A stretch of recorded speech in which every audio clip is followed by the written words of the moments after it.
زيزو عايز 100 مليون يا عم اديله، ما انت بتدي الناس التانية ما لهمش لازمه اصلا. ابو تريكه في عزه ما كانش بياخد في موسم 2 مليون جنيه. ادي يا فريسكا اللي بيتكلموا عن نظريه المؤامره. مين ما بيخدمش نادي الاهلي؟ البلد دي ما بتدعمش غير فرقه واحده بس، بتدعم الاهلي بس. ضربه جزاء النهارده واضحه اصلا على دونجا، وقبليها ضربه جزاء واضحه على الونش. القانون بيقول لك ما تتحسبش.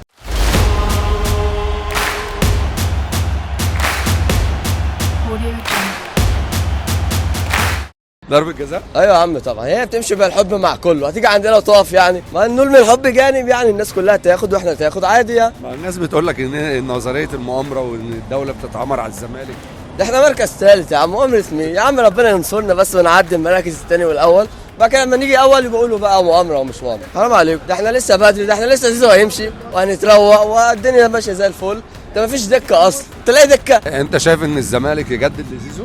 يجدد يا عم طبعا، بس في رقم مبالغ فيه، بس يجدد. ما عندناش غيره اصلا يعني. شيكابالا هيعتزل، عبد الله السعيد هيعتزل، ما عندناش غيره يمين، ومفيش غيره في اليمين اصلا. والشمال بنمشيها باي حد موجود، بنمشيها نضاي، بنمشيها بابراهيم اسمه ايه دوت الثاني، اي حد نمشيها. لكن اليمين مظبوطه عندنا. ابراهيم النضاي مشي من الزمالك من فتره. اي حد بيجي بيلعب في الشمال، اي حد، لكن اليمين دي ثابته عندنا.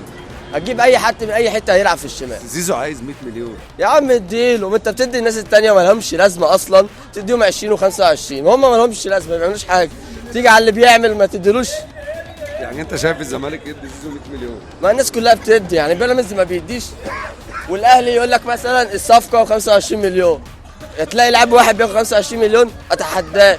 25 مليون ده اللي مكتوب على الورق بس، اللي بياخده بقى ممكن يبقى 100، ممكن يبقى اكتر كمان. ادي يا فريسكا اللي بيتكلموا عن نظريه المؤامره. ضربه جزاء النهارده واضحه اصلا على دونجا، وقبليها ضربه جزاء واضحه على الونش. ودلوقتي هم بيقولوا الاهلي بيكسب بالحكام. فين بقى بيكسب بالحكام؟ فين نظريه المؤامره اصلا اللي بتيجي عليهم والمظلوميه اللي هم فيهم؟ يا عم فريسكا الصراحه انا ما شفتش كده، ولا شفت جمهور بالمنظر ده. ويا زملكاويه، الضربه الجزاء النهارده مش واضحه على دونجا، ولا انتوا بس فالحين بتطلعوا تتكلموا اللي الاهلي بيكسب بالحكام والاهلي بياخد الدوري بالحكام؟ ضربه جزاء واضحه اهو النهارده على دونجا. هي الحكام بتخدم نادي الاهلي، مش جت علينا احنا يعني وهتقف. يعني هي مين ده؟ كل الحكام بتخدم نادي الاهلي. مين ما بيخدمش نادي الاهلي؟ في كور، لا انت لو اتفرجت كده هتلاقي حاجات كتيره قوي بتوجع البطن. بس احنا في الدوري المصري يعني، مش بتلعب دوري انجليزي انت. هي الكره مش ضربه جزاء، بس انت في الدوري المصري، فطبيعي تحصل اي حاجه في الدوري ابن الوسخه ده. يا عم سيبك من ضرب الجزاء بتاع الدونجا والكلام ده، كله كلام فاضي. تعالى بس نبص لزيزو. زيزو بيقول لك انا عايز 100 مليون. طب انا هديك 100 مليون ليه؟ اديك 100 مليون انت النهارده ما عملتش كورنر صح، ما عملتش فاول صح، اديك 100 مليون. طب ايه يعني اديك 100 مليون ليه دلوقتي؟ ودونجا اللي عاوز 30 مليون ده اديته 30 مليون ليه يا عم؟ مشيه يا عم. 30 مليون ايه اللي ياخد 30 مليون ده؟ ده ابو تريكه في عزه، ابو تريكه في عزه ما كانش بياخد في موسم 2 مليون جنيه. هدي ده 100 مليون وهدي ده 30 مليون. احا يا عم، ايه الكوره دي يا عم؟ صلاح محسن هو اللي بوظ الكوره في مصر، اقسم بالله. اول ما راح الاهلي ب 35 مليون، ده اللي بوظ الكوره في مصر، هو وبيراميدز بعديها. واقسم بالله حرام اللي بيحصل في الزمالك ده، حرام ده. واقسم بالله اللي بيحصل في الزمالك ده حرام.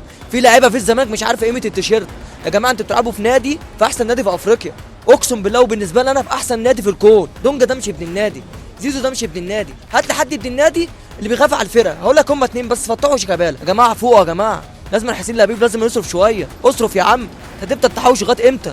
هات لعيبه يا عم. البلد دي ما بتدعمش غير فرقه واحده بس، بتدعم الاهلي بس، عمرها ما بتدعم الزمالك. اعلام بيدعم الاهلي، هات لي اعلام بيدعم الزمالك. واقسم بالله الاعلام المصري كله بيدعم الاهلي، لان الاعلام لو ما دعمش الاهلي هو مش هيشتغل في القنوات اصلا، لان كلهم اهلاويه، كلها اعضاء في النادي الاهلي. هيدعموا الزمالك ليه؟ عشان كده الكوره بايظه في مصر، عشان كده الزمالك مش واخد حقه، ولا حكام ولا مدربين ولا اي حاجه. الماتش اللي فات عليكم ضربه جزاء بتاعت الونش، والماتش ده في ضربه جزاء على دونجا. ماشي، الكره بتاعت دونجا بتاعت النهارده دي هو مش يعني هو مش ايه يعني، هو مش قصده، لان الكره ما جاتش في ايده على طول، ده هو بيطلع راح جت في ايده، فما تتحسبش. القانون بيقول لك ما تتحسبش. طب والضربه الجزاء الثانيه بتاعت الونش ماشي تتحسب. ما هنعوض واحده بواحده. انتوا ايه عاوزين كل حاجه ضغط دب دب؟ ما لازم واحده وواحده يا عم. الزمالك يا جدعان ضايع يا جدعان، اللي بيحصل فيه ده خايف يا جدعان. يا جدعان ما تصرفوا على النادي يا جدعان. انا مشجع الزمالك من صغري، اقسم بالله بحبه جدا، بس تصرفوا حاجه من فلوس يا جدعان. اقسم بالله انتوا ضايع يا جدعان، واقسم بالله مش مستقبل، اقسم بالله. اقسم بالله في الضياع خالص. نفسي ارجع زي زمان كده، النادي كان حلو زمان. ده نادي في افريقيا، احسن نادي في مصر، احسن نادي في الكون كله، اقسم بالله.